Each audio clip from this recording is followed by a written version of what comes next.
당신은 내가 얼마나 갈망하는지 알아요? 당신 정말 뻔뻔하네요. 부끄러운 줄도 모르고. 이웃 아줌마들이 부부 생활 이야기를 속삭이며 우리 집 창앞을 지나가며 낄낄댔어요. 나이 들어도 남편이 애정 어린 손길을 준다고 했죠. 부엌 창가에서 김치를 썰며 마음이 무거웠어요. 말없이 소외된 기분이었죠. 어젯밤 창밖으로 이웃 젊은 부부가 희미한 불빛 속에서 열정적으로 끌어안는 모습을 봤어요. 제 안의 갈망이 불타올랐지만 어둠 속에서 몰래 위안을 찾으며 욕망의 부끄러움을 느꼈죠. 폐경이 일찍 찾아왔지만 제 욕망은 여전히 뜨거웠어요. 사회의 관습에 따라 숨겨야 했죠. 식탁에서 신문을 읽는 민호를 봤어요. 그의 눈빛은 늘처럼 차가웠고 저는 입을 떴습니다. 민호 씨, 30년 동안 당신은 저를 만지지 않았어요. 저는 당신 아내인데 여전히 사랑받고 싶고 가까워지고 싶어요. 제가 아직 여자라고 생각하나요? 무슨 소리야? 이 나이에 그런 걸 원한다고? 이웃들이 알면 내가 체면이 뭐가 돼? 저는 밥만 짓는 기계가 아니에요. 민호 씨, 이 차가움 속에서 시들어가는데 당신은 전혀 신경 안 쓰잖아요. 저는 김수진, 68세입니다. 김치와 생선조림으로 밥상을 차리는 이 부엌은 민호와의 35년 차가운 결혼 생활의 증인입니다. 30년간 그는 저를 안아주지 않았고 친밀한 순간도 없었어요. 홀로 보내는 밤, 몰래 위안을 찾으며 죄책감과 무력함에 빠졌죠. 욕망을 숨겨야 했어요. 민호의 거절, 서울의 겨울바람처럼 날카롭게 제 가슴을 찔렀습니다. 그 질문은 그를 바꾸려는 게 아니라 저 자신과 마주하기 위한 것이었죠. 사회가 부정해도 사랑을 갈망하는 여성이었어요. 저는 제 나이에 사랑을 꿈꾸는 건 사치라고 생각했어요. 매일 밤 희미한 불빛 아래 손수건을 수놓으며 스스로에게 물었죠. 내가 잘못 살아온 걸까? 명동시장을 걸으며 사람들의 북적이는 웃음소리와 이야기 소리를 들었습니다.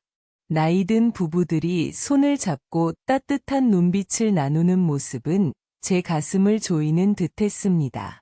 그들에겐 있고 나에겐 없는 게 뭘까? 꽃가게 앞에서 노란 국화를 보았지만 차가운 집을 밝힐 꽃을 사려다 결국 포기했습니다. 꽃은 행복한 사람들을 위한 것이고 저는 무거운 채소 봉지만 들고 돌아갔죠. 마음을 짓누르는 외로움과 함께. 지난 30년간 민호는 저를 만지지 않았고 포옹도 친밀한 순간도 없었습니다. 사랑받고 남자의 온기를 느끼고 싶은 갈망이 있었지만 사회는 제 나이의 여성이 그런 욕망을 가져선 안 된다고 했기에 깊이 묻어두었습니다. 매일 밤 차가운 침대에 홀로 누워 제 몸은 생기 없는 빈집 같았습니다. 몰래 눈물을 흘리며 내가 여전히 여성이지 아니면 의무를 다하는 그림자일 뿐인지 자문했죠. 억눌린 그 갈망은 속에서 타오르는 불씨 같았지만 민호를 포함해 누구도 보지 못했습니다. 시장 한복판에서 저는 외로울 뿐 아니라 제 자신을 잃어가고 있음을 깨달았습니다. 부산 병원에서 아픈 친구를 만난 긴 하루 후 해운대 바닷바람을 쐬며 걷기로 했어요. 발걸음은 무의식적으로 오래된 초등학교로 향했죠. 젊은 날의 추억이 밀려왔어요. 학교 마당의 웃음소리, 나무 아래 책 읽던 시간, 제 가슴을 뛰게 했던 영태의 부드러운 눈빛, 울타리 옆에 서서 벗겨진 페인트를 쓰다듬는데 뒤에서 따뜻한 목소리가 들려왔어요. 과거로 돌아간 듯했죠. 너, 김수진이야. 맞지? 영태가 말했다. 영태야, 정말 너야? 세상에, 여기서 다시 만나다니. 0년 만에 그는 여전히 온화한 미소를 지녔지만 머리는 하얗게 새고 주름이 깊어졌죠. 해운대의 작은 찻집에서 따뜻한 보리차를 마셨어요. 영태는 잃은 아내와 외로운 세월을 말했고 저는 텅 빈 새장 같은 결혼 생활을 털어놓았습니다. 수진아, 너는 여전히 예전 같은 눈빛을 가지고 있어.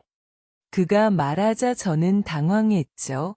그 말, 진심과 따뜻함으로 가득한 제 마음을 봄바람처럼 스쳐갔습니다.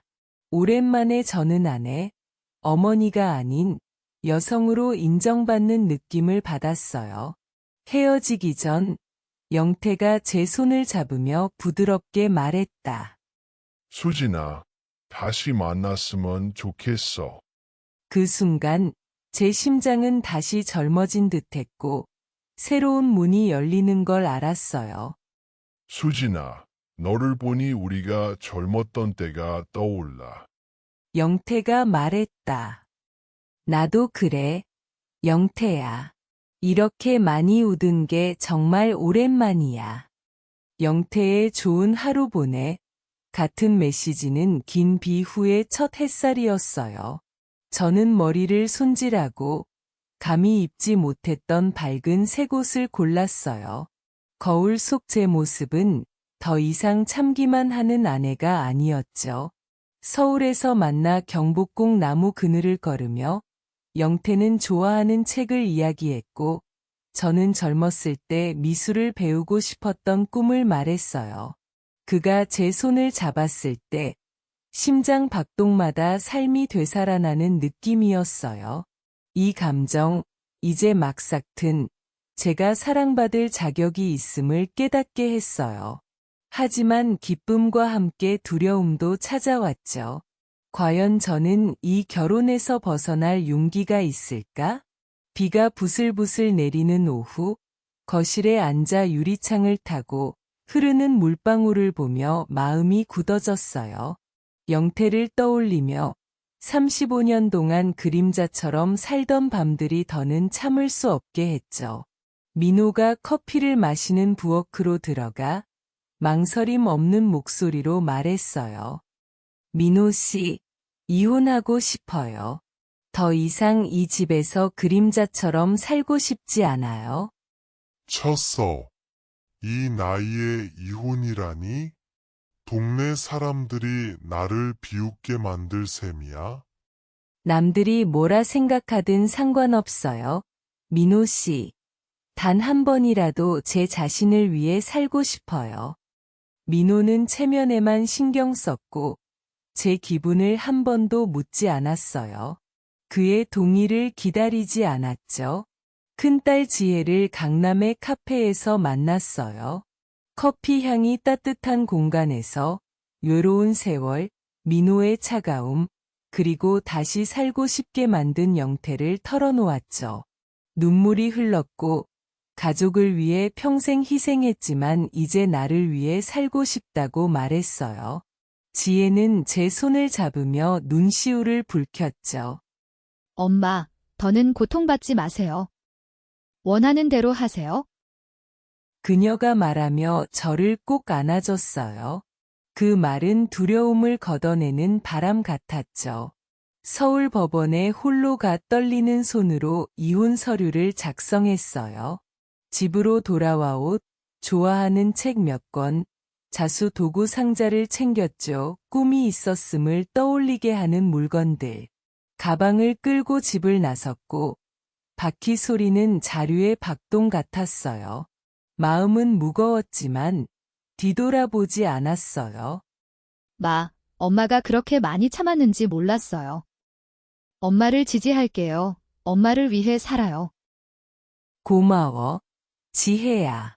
엄마는 단 한 번이라도 진짜로 살아보고 싶어. 지혜의 말과 따뜻한 포옹은 저를 더 이상 혼자가 아니게 했어요. 절친 이은경도 곁에서 세간의 시선을 신경 쓰지 말라고 했죠. 은경은 남을 위해 살다 후회한 자신의 세월을 이야기하며 저를 격려했어요. 그들의 말은 힘을 주는 바람 같아 다가올 풍파 앞에서 저를 굳건히 세웠어요. 제 행복은 저뿐 아니라 자식들에게 진실하게 사는 용기를 가르치는 교훈임을 깨달았어요. 부산으로 이사해 영태와 해운대 바닷가 근처 작은 집에서 새 삶을 시작했어요. 처음 며칠은 긴 꿈에서 깨어난 기분이었죠. 매일 아침 발코니에서 요가를 하며 파도 소리를 듣고 짬바다 내음을 맡았어요. 영태는 늘 보리차를 타서 테이블에 놓고 부드러운 미소로 물었죠. 수진아, 잘 잤어. 그 작은 행동들이 저를 소중히 여겨주는 느낌을 주었어요. 민호와 35년 동안 한 번도 느끼지 못했던 거요. 하지만 가끔 밤중에 깜짝 놀라 깨곤 했어요. 이 행복이 환상일까 봐 두려웠죠. 스스로에게 물었어요. 내가 이 사랑을 받을 자격이 있을까? 버려진 세월은 나를 보이지 않는 존재로 만들었고, 이제 영태의 사랑을 받으며 행복하면서도 두려웠어요. 어느 저녁, 함께 두부찌개를 만든 후, 영태가 저를 품에 안았어요. 30년 만에 처음으로 남자의 온기를 느꼈고, 그의 손길에 따뜻함이 담겨 있었죠. 노란 불빛의 작은 방에서 우리는 감정에 이끌려 오랫동안 갈망했던 친밀함 속으로 녹아들었어요. 그건 육체적 쾌락뿐 아니라 영혼의 해방이었죠. 저는 온전한 여성으로 다시 살아나는 기분이었어요. 하지만 그 순간 후 영태 옆에 누워 그의 고른 숨소리를 들으며 저는 갑자기 눈물을 흘렸어요. 슬퍼서가 아니라 이런 사랑을 받기 위해 얼마나 많은 세월을 놓쳤는지 깨달았기 때문이죠. 영태가 깨어나 제 눈물을 닦아주며 속삭였어요. 수진아, 내가 여기 있어. 더는 두려워하지 마. 그 말은 제 마음의 어둠을 걷어내는 바람 같았어요. 영태는 연인뿐 아니라 동반자였어요. 익힌 꿈, 그림을 배우거나 제주도 유채꽃을 보러 가고 싶은 이야기를 할 때 그는 인내심 있게 들어줬어요. 어느 날 그는 물감과 종이를 사와서 말했죠. 수진아, 다시 시작해봐.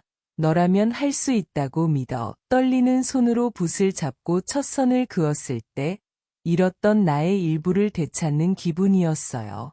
하지만 늘 장밋빛은 아니었죠. 영태는 이문세 음악을 좋아했고 저는 김광석을 더 사랑했어요. 그래서 어떤 곡을 틀지로 사소하게 다투곤 했죠. 그럴 때면 영태는 웃으며 양보했어요. 알았어, 내가 이겼어. 너 노래 듣자. 그 배려는 제가 한 번도 느껴보지 못한 존중이었어요. 수진아, 내가 두부찌개 만들었어. 입에 맞는지 볼래? 맛있어? 영태야. 누가 나를 위해 요리해준 게 정말 오랜만이야.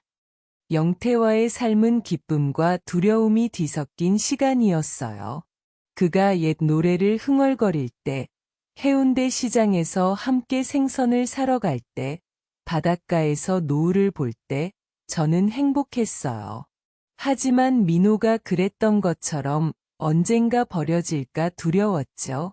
내가 말없이 있는 순간을 알아챈 영태는 늘 제 손을 잡으며 말했어요.